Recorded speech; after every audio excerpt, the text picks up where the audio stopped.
రామానుజాయ నమః. ఆండాళి దివి తిరువడిగలేశ్వరుడు. 4వ పాశురంలో ముఖ్యమైనటువంటిది ఈ యొక్క వర్షదేవుని గురించి ప్రార్థన చేయటం. మనం ముందు పాసుర అనుసంధానం చేద్దాం. ఆజిమழை కన్నా ఒండ్రు నీ కైకరవేల్ ఆజి ఇట్టుకు ముకుందు కూడా ఆర్తేరి ఊడి முதல்வ நிரம்புவோல் மெய்கருத்து பாடியெழுந்தலை பரபனாவன் கையில் ஆழிபோல் மின்னி வலம்பெரு போல் நின்னறிந்து தாழாதே ஷான்கு முதைத்த శరమழை போல் வாழிவலகனில் பெய்தடாய் நாங்கள் మారగడి నీరాడ మగిళిందేలో రెంబావాయ్. ఇంకొకసారి చక్కగా దీన్ని అనుసంధానం చేద్దాం. ఆడిమழை కన్నా ఒండ్రు నీకైకరవేల్ ఆడి ఏర్పట్కు ముకుందు కూడార్తేరి ఊడి முதல்வரம் பரம்போயில் மெய்கையறுத்து பாடியெந்திரளை பரபனாவன் கையில் ஆடிபோல் மின்னு வலம்பெற போல் நின்று தாழாதே ஷார்கு முதைத்த சரைமணி போல் வாழி விலகனில் பெய்தடாய் நாங்கள் మారగడి నీరాడ మగిళిందేలోరింబావాయ్. ఈ పాశురాన్ని మనం అర్థం చెప్పుకుందాం.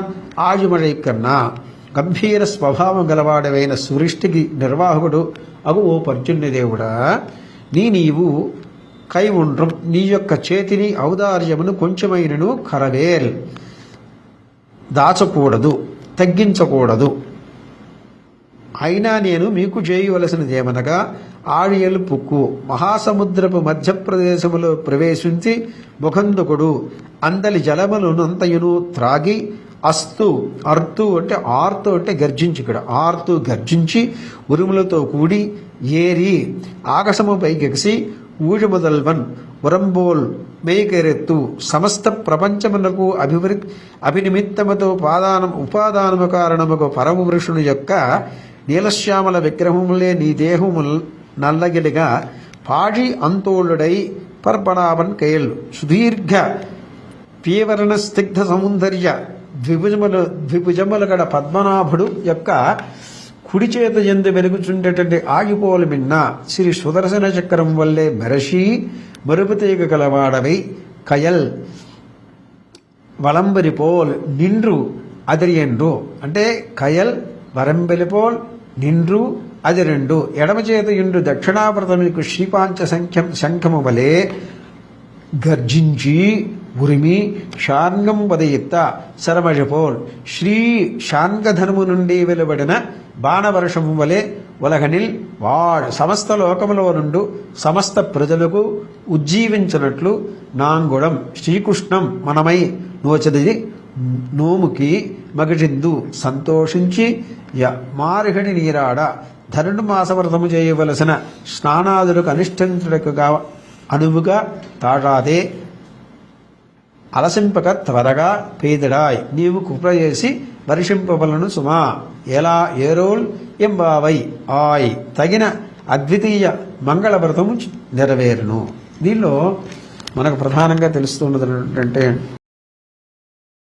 ఆండాళి తల్లి మొదటి రోజులో మార్గళిని, 2వ రోజులో వైయత్తు విహారగలు, 3వ రోజులో ఓంగేలహంద, 4వ రోజులో ఆడిమழை కన్నా. ఈ ఆడిమழை కన్నలో మనకేం తెలుస్తుందంటే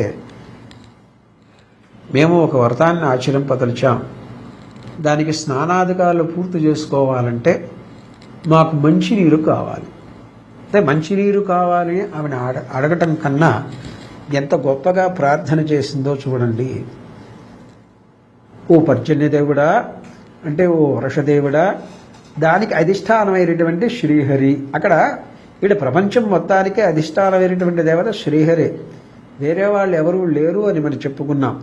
అతనితో సాటి వచ్చే దేవుడు కానీ అతనికన్నా గొప్ప దేవుడు కానీ నా ద్వితీయోస్తి కశ్చతు అంటుంది వేదం. ఏంటి, ఆయన కన్నా పరమైనటువంటి గొప్పదైనటువంటి వాడు లేడు అని వేదమే చెబుతుంది. ఇక్కడ ఏం జరుగుతుంది, మనకు చాలా గొప్పదైనటువంటి ఓ పర్జన్యదేవుడా, మేము ఒక వ్రతాన్ని ఆచరించదలుచుకున్నాము కాబట్టి నువ్వు వర్షించు. ఇది సాధారణం.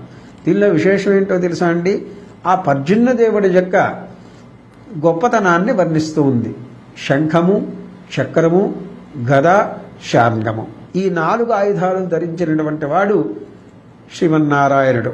ఆ శ్రీమన్నారాయణుడి గురించి యస్యాహ ధ్వని దర్పణ అని యస్యః ధ్వని అంటే ఏ చక్ర సంబంధమైనటువంటిదైతే ఉందో అంటే స్ఫురసహస్రాలు శిఖాతి తీవ్రం సుదర్శనం భాస్కర కోటితుల్యం సురద్విషాం ప్రాణ వినాశ విష్ణో చక్రం సదాహం శరణం ప్రపద్యే.